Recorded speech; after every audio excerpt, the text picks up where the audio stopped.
Welcome back. You're watching NewsX. My name is Vineet Malhotra. In an attempt to yet again internationalize the Kashmir issue, Pakistan has reached out to the United States and asked them to mediate on Kashmir once again. Pakistan Foreign Secretary Shoaib Mahmood dialed the United States Under Secretary and asked him to push for a peaceful resolution on Kashmir.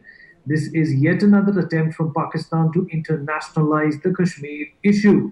Last year, Pakistan had made Trump say that he wants to mediate between India and Pakistan, an offer India had completely rejected. So, is Pakistan's latest stunt an attempt to trouble the ties between Washington and India?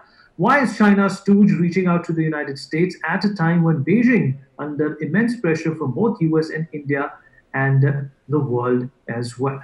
Let's talk about this with our esteemed panelists. Joining me is Professor Madhav Nalapat, editorial director of Sunday Guardian, Major General Dhruv Katoch, defense and strategic affairs expert, founder and director of the India Foundation, and last but not the least, Sumit Peer, political analyst, also joins us on this very important debate. Well, Professor Nalapat, we have spoken of in the past about how Pakistan plans to urge the OIC into getting into Kashmir, but they're smarter than that. And now, once again, they've approached the United States. They, in fact, force-fed Donald Trump into saying that he wants to mediate between India and Pakistan, and he, in fact, obliged as well. What are they trying to do now? So you'll have to unmute yourself. Yeah, I'd like to say that Yeah. the GHQ Rawalpindi, which basically runs foreign policy in Pakistan, is anticipating a Biden victory.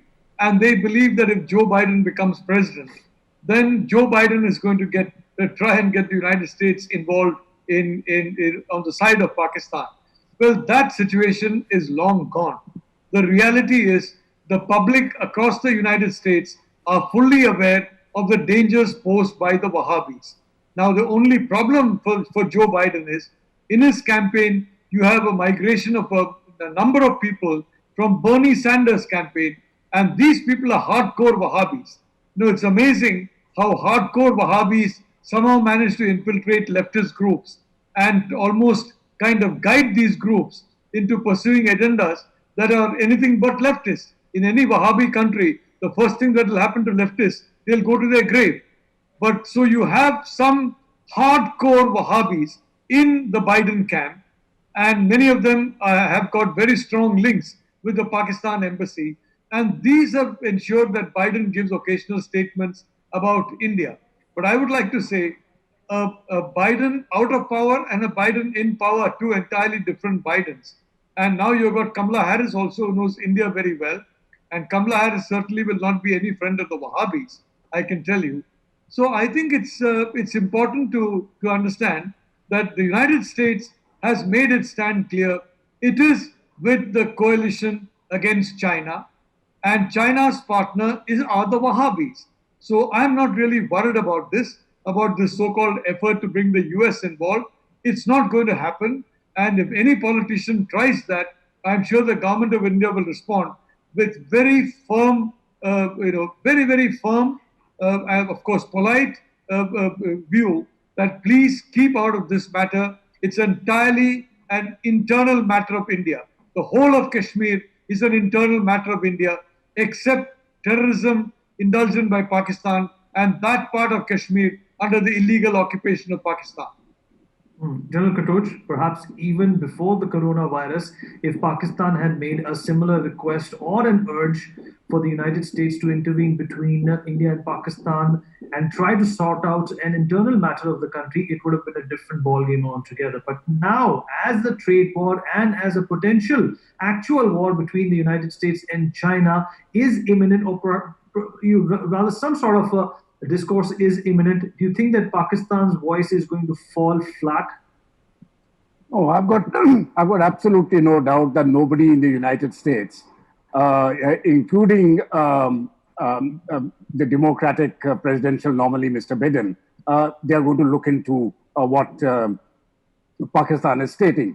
You see, I still remember that conversation which took place between Prime Minister Modi and President Trump, where President Trump was suggesting that there could be some sort of mediation, he could sort of mediate between India and Pakistan.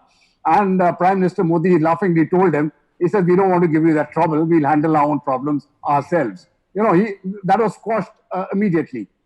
What I'm seeing now is, I think it is a reflection or an acceptance of failure by Pakistan that they have completely lost the Kashmir plot. Within the Pakistan political establishment and the military establishment, they do not know how to handle what happened in India on 5th and 6th August 2019. And they are still trying to work out a suitable response, which they have not been able to do. And I think the pressure now on Pakistan is on a totally different side. No longer is the pressure on Pakistan as to how to get back Kashmir from India. I think their pressure now is how to retain Gilgit-Baltistan and how to retain Mirpur Muzaffarabad. And perhaps this attempt at asking the Americans to mediate is perhaps to create a sort of space to allow them to keep Gilgit-Baltistan. I don't think that is going to happen, because we are seeing Pakistan unravel, and as and when Pakistan continues to unravel, you will find the Gilgit-Baltistan province getting more restive, and we are going to find dramatic changes taking place there. They are also looking for stability, and in the view of as far as Gilgit-Baltistan is concerned, in their view, their stability lies with India. And I think this is what is of very vital concern both to Pakistan and to China, because if you lose Gilgit-Baltistan, then obviously the CPEC dies there. But more importantly for China, their control over the waters in Gilgit-Baltistan are rendered null and void. So those are their concerns. They will continue to try, but I don't think it's going to make an impact either on India or in the United States. The State Department lays down those policies, and those policies are not going to change regardless of what happens in the presidential elections later in November this year.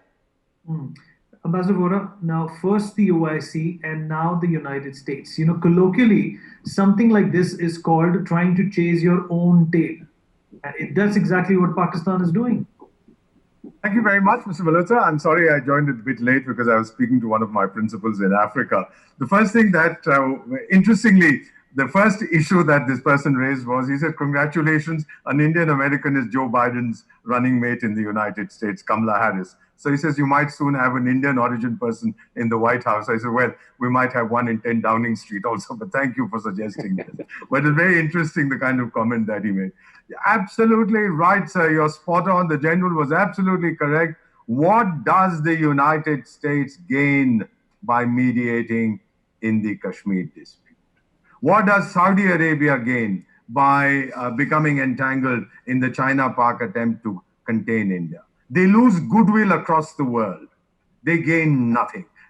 Ditto for the United States. Therefore, President Donald Trump, he may say, he believes in theatrics, according to what people say. He likes a little flourish here and there, but he was never serious about this briefing. Of course, the Pakistani Prime Minister comes back and says, I have won the World Cup all over again. President Trump is going to now find a solution to the Kashmir issue. No, sir. Sir, may I just, with due respect to everybody, sir, with due respect to all the Pakistani leaders, this reminds me of a character called the Mad Hatter in Alice in Wonderland, who suffered from some kind of bipolar disorder and post-traumatic stress disorder. I mean, simple madness, repeating in an obsessive way, oh, I have to be there at 6 o'clock for the unbirthday. This fellow's name was Unbirthday. So I have to be there at 6 o'clock. He has been stuck in that time warp for 10 years in Alice in Wonderland, and he's going old. Come on, our friends in Pakistan, it's been 73 years. You've gained nothing except international opprobrium, and you have lost whatever goodwill you have. Not one country other than the Sultan of Turkey, whatever his name is, wannabe Sultan, he's going to support you, nobody else will. The senior citizen, super senior citizen of Malaysia who said, yes, we'll do something, he lost his job. He got kicked in the butt for his pains. So let's just be very, very clear that this is going nowhere. And as the general has very rightly pointed out, the attention, the focus has now shifted. Forget about getting Srinagar. Srinagar mein hamara parcham kab lehrayega. You remember Nawaz Sharif's famous thing, Srinagar kab dila rahe ho. Now it's going to be, bhai, kisi tarah se Gilgit-Baltistan to bacha lo. That seems to be the focus now, and it's very, very clear. Probably the present dispensation in the US doesn't even know, if I may presume to put on an American accent. He said, why is Balotistan? He probably has no idea where it is. No, America is not going to get involved, sir. That should be a lesson for all Pakistanis for all times to come. In fact, Sumit Peer, Bilawal Bhutto also went on to say that, we should not worry about Srinagar, picking a cue out of what Ambassador Vora said. We should be worried about Muzaffarabad. But does Pakistan realize, Sumit, that they have run out of their usefulness towards the United States, and expecting anything from them, even visas for that matter now, is going to be an uphill task? Vineet, first of all, thank you for having me on your show. The point number one is 70 years of a failure of a country. 4 wars you have fought with India, you have lost all the 4. You have been trying to send those disposable jihadis for last 30 years. They have all gone bust. You don't have money to feed your people. You have a budget of $151 million. You have a less budget of $8 billion in your foreign exchange reserve. And you are a country whose president, it's not what I'm saying, Bhutto said, hum gas khayenge par atom bomb banayenge. Or literally that thing has come to today. You are eating grass. Aap gas kha rahe ho, atom bomb aapke paas hai. But does that work? Does that do anything? If you have a classical case study of a failed nation for 70 years, that is Pakistan. Because you see, India and Pakistan were born on the same day. Where is India today? Where is Pakistan? You are venom of anti-India. You are anti-Hindu hatred. Ki hame Hindustan ko girana. Your obsession for that Kashmir, which Ambassador Vora rightly said, Alice in Wonderland character, has got you nothing. And you expect the most powerful economy of the world to come and bat for you. Americans are all for business. What are they going to get from you? They don't need terrorism. They don't need Wahhabis. They don't need jihadis. They don't need donkeys and donkey ears the Chinese need. And they are not even interested in Pakistani girls for that matter, what Chinese may be. So what is United States of America going to get? Instantly, we are there, one of the biggest trading partners. They see their future with us. What do you get with Pakistan? But I would like to, reinforce on one point which Professor Nalpat rightly said, that is Red Jihad. Today, the biggest problem of the world is Red Jihad. These ultra-leftists and Islamists get together, what they call Red Jihad. But the problem here is these leftists, backed by China, have all the money and influence in the world. And if they start infiltrating those power camps, those influential circles where they can start making opinion. And last point is, today, I think what does Qureshi do, Vineet? He gets up in the morning, he takes 10, 20 slips, puts them in a bottle, takes out one. Okay, America, let me call America. He recently called Russia, he will call Chile, he will call Argentina. He might even call Madagascar one day and ask them to mediate in Kashmir. But that is what he does. At least by doing this, people like you and me talk about him, he gets some media bites. He's happy. His bosses in ISI, not the Imran Khan, his real bosses in ISI say, okay, you deserve this month's salary. Carry on, buddy. We'll pay you for the next month also. That's what Qureshi does. He's literally calling anybody on earth. Very soon, you might see he might be trying to call aliens in Mars. Can you help me on Kashmir? Incidentally, how many people in America know where is Gilgit-Baltistan, where is Zafra, Srinagar? What is the difference between the two? They may not even know what is the difference between the two Kashmirs. There's only one unfinished agenda, Vineet. We have to get back our POK. That's all. Nothing else is open about Kashmir. You can be fools for another 70 years, waste another 7 generations, up to you. It's a free world. You wasted 7, waste another 7. That's what the story of Pakistan is all about. You can continue to do what you are.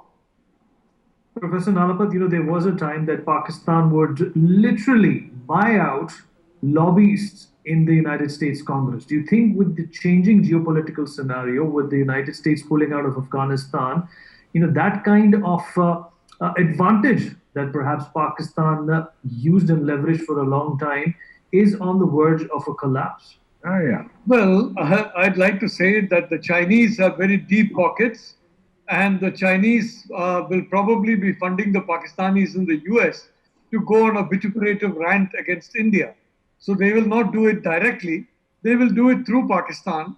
And I think the Chinese use Pakistan, they use Russia, they use different countries to lobby for their interests, including, I think, ensuring that a certain amount of goodwill, quote unquote, is transferred by those countries to various individuals, think tanks, journalists, etc. Now, so that kind of a thing will go on. I think you'll find the Pakistan mission, it will be much better off than anybody else in Pakistan, but that is because of an injection of money from a particular country. I want to say, Vineet, the origin of partition was not Muhammad Ali Jinnah. The origin of partition was the perception in Britain that India would not be a reliable strategic partner of the Western world. Jawaharlal Nehru spoke about, I don't know, all kinds of things. And as you know, Mahatma Gandhi, a great saintly individual, he suggested to the British people that you invite Hitler into your house. Basically don't fight Hitler. Invite him into your house and let him take over your island. So frankly, the British were a little spooked by that. And as a consequence, they created Pakistan to have that corner of the subcontinent, which is facing the Gulf countries, facing those waterways firmly in their control. And then what happened? That is where Gilgit-Baltistan comes in. Somebody persuaded the authorities in India to have a ceasefire exactly when some of the most important parts of Jammu and Kashmir were yet to be liberated by the Indian Army.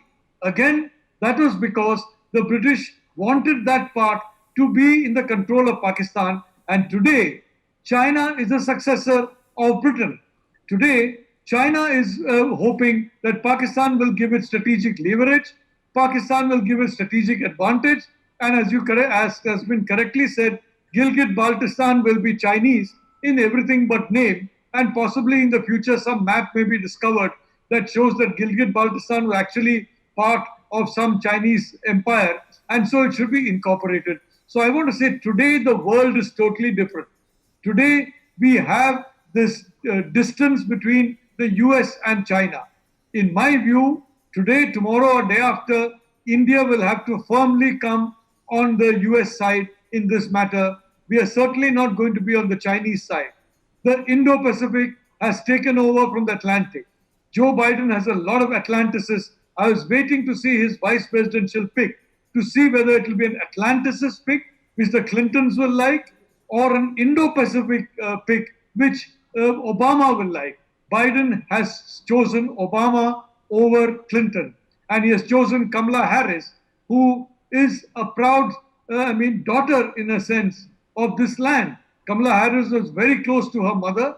Her mother was came from India, and from the very beginning there was this closeness. So therefore, what the ambassador was saying is very relevant. So I can say Joe Biden has also got it.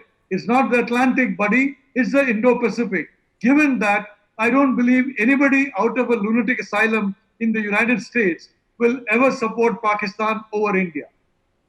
Absolutely. And General Katoch, like Professor Nalapat also said, that the world has changed. And if Pakistan continues to follow that same rundown, rusty approach, the isolation with which Pakistan is perhaps going to be encountering itself is only going to be escalated. Yeah, I agree with you there. You see, the shift is very clear. It is no longer a shift towards the Atlantic, which was there. The shift has come from the Atlantic to the Indo-Pacific. And this policy started more than 10 years ago. It started during the Obama administration, when the tilt towards the Indo-Pacific came through. And day by day, it is becoming stronger. So I think strategically, the interests of the United States and India merge as far as the Indo-Pacific is concerned. And I do not see either the United States or Western Europe trying to unbalance this particular shift. We have a convergence of interest, and that is going to remain at least for the foreseeable decade, if not more. Now, when we look back at to what Pakistan is trying to do, I think they are absolutely desperate in trying to retain what they have got. The problem within Pakistan is they have made very bold statements that they will get Kashmir back. And within Pakistani society, the military actually told the people in Gilgit-Baltistan and in Mirpur, Muzaffarabad, you go to the border and march into India. And the people from Mirpur, Muzaffarabad, because this happened in Muzaffarabad, they said, listen, we have paid the army. We are paying good taxpayers' money to the Pakistan army. It is your job if you want to go and fight. So if you want to fight, you get to the border, you don't push us there. Now, the Pakistan army is very reluctant to do so. The Pakistani politicians are very reluctant to do so. So who should they depend upon? So now they want to depend upon the United States. Now, US is not going to get entangled in this. As very rightly said by both the ambassador and Professor Nalpat, if they have to pinpoint Gilgit-Baltistan or Mirpur Muzaffarabad on the map, they will be horror struck. They won't know where it is.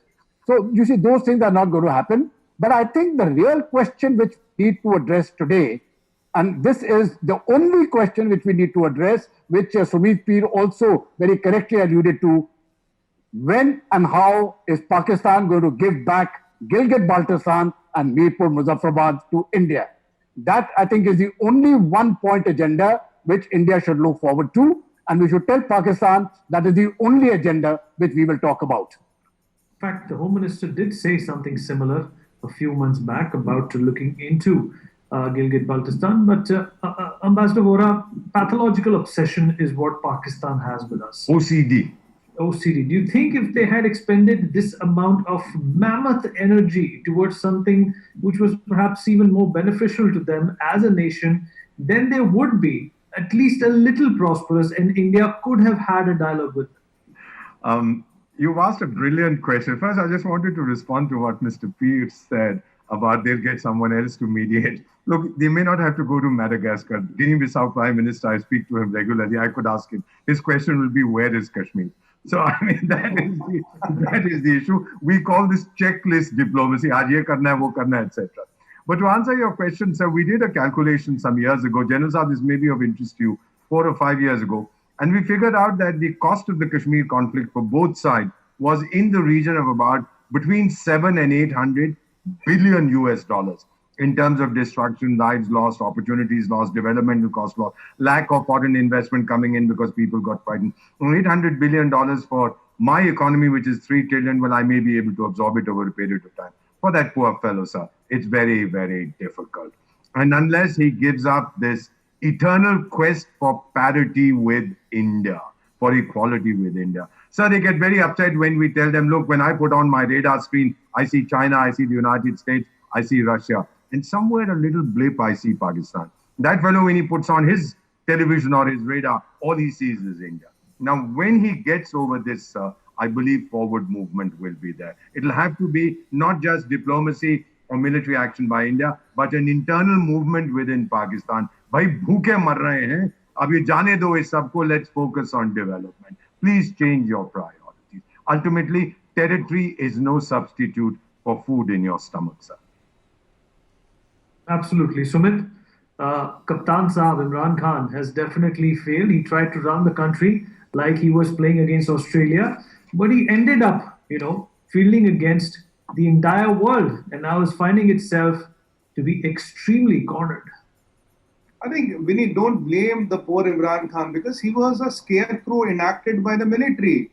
So he has to dance the military tones. And interestingly, he has a wife who is very spiritual and she gets some revelations and, then he takes all the political decisions. So you have military on the one side and you have those spiritual revelations from your wife on the other side. And then you have a great general knowledge. I hate to repeat, but I can always never forget this when he said Germany and Japan have a common boundary and they have an industrial estate on that. So that is the intellect of the person who is running Pakistan. I don't know what all things he must be having. Obviously, there are some things which he must be having. So to expect anything better from him is lethal because their lethal obsession with Kashmir has costed them the existence of Pakistan.